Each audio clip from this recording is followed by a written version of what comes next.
So Micah 6:8. I think if we endeavor to do like 7 and 8, that would be good. So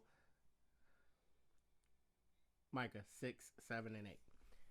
Will the Lord be pleased with thousands of rams, with 10,000 rivers of oil? Shall I offer my firstborn for my transgressions, the fruit of my body for the sin of my soul? He has showed you, O man, what is good, and what does the Lord require of you? To act justly, to love mercy, and to walk humbly with your God. So that's it, right? Um, Now let's get some context.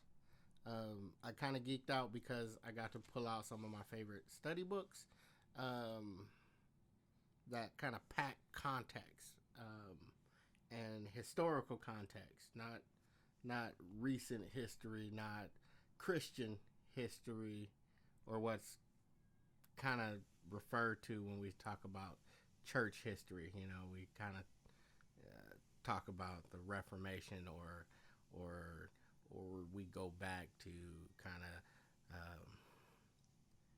the Catholic Church. But I think all of this stuff was written to a Jewish mind, or a lot of it, because Paul wrote it. A lot of it was written to a old world mind, and so getting the context so that we get uh, the richer clues, and we understand, like, at some point the amount of oil used in the temple from Exodus till today, I mean, 10,000 rivers might not be enough. Daddy. So, so yeah. But anyway, so one of my favorite books for context and hints is this one. It does a couple of different uh, a couple of different things. It gives you the historical setting, but one of my favorite things that the author does, New Testament from Genesis to Revelation, is that they really try to the author really tries to pull out how Christ is portrayed in this book all the way through. I love that. I love that about it.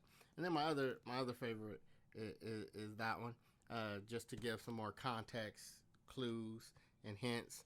And then I realized that out of habit, I pulled out a book that had nothing to do with this. It doesn't even have the book of Micah in it, but it's a multiple translation New Testament, and I didn't get the multiple translation Old Testament off the shelf.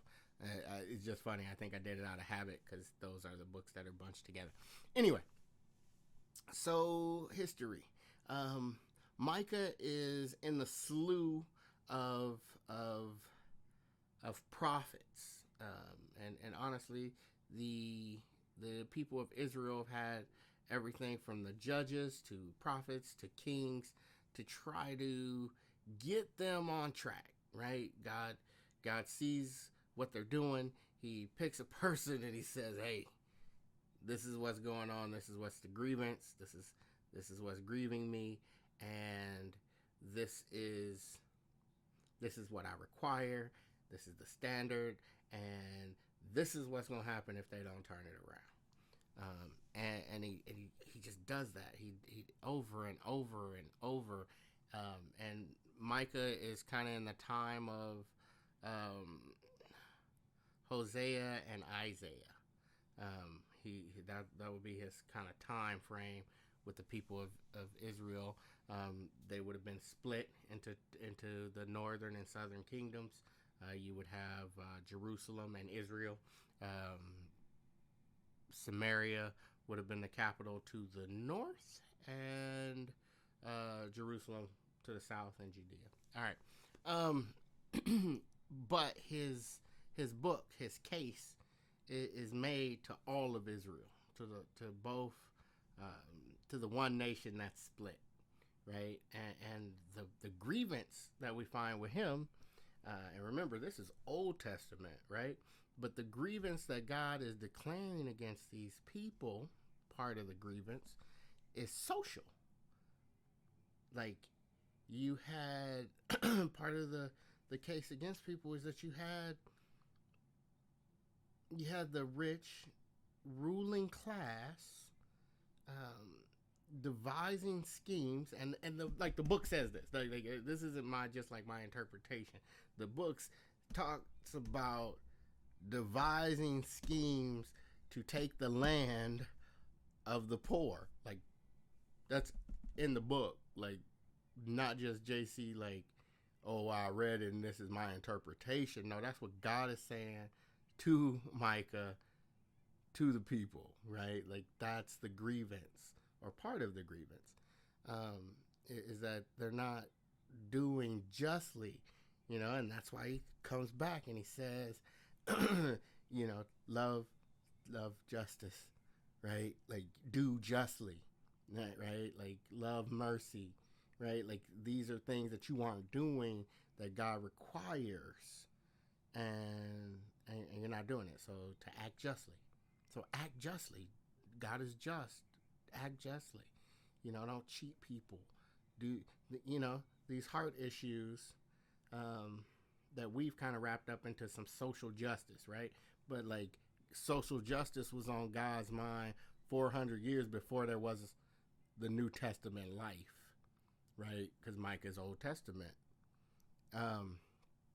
Anyway, so there was the social justice issues, and then God really pleaded with them and tried to tell them, hey, this is what I require of you.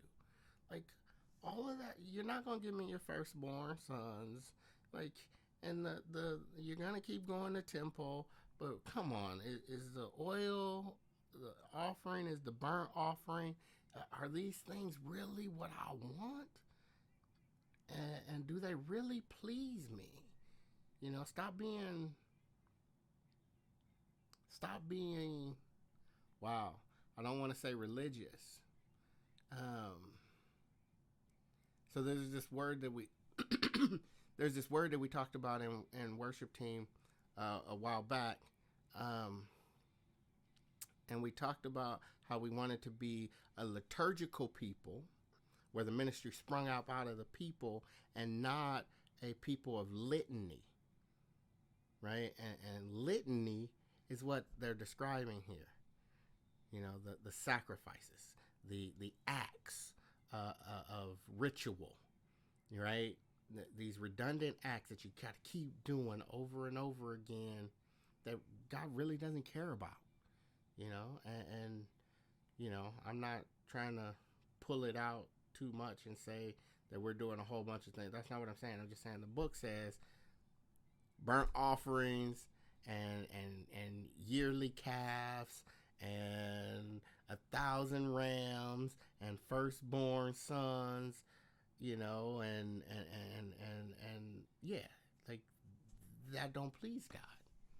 Like, God is saying this to us. So what does please him? What is the duty of man? And it tells us in 6:8. So anyway, Micah's a short book. I think we can get through it in a week, and so I would like us to go ahead and try to do that. Try to get through the book in a week. Yeah. Love y'all. That's been y'all Bible 10 minutes from JC. Later.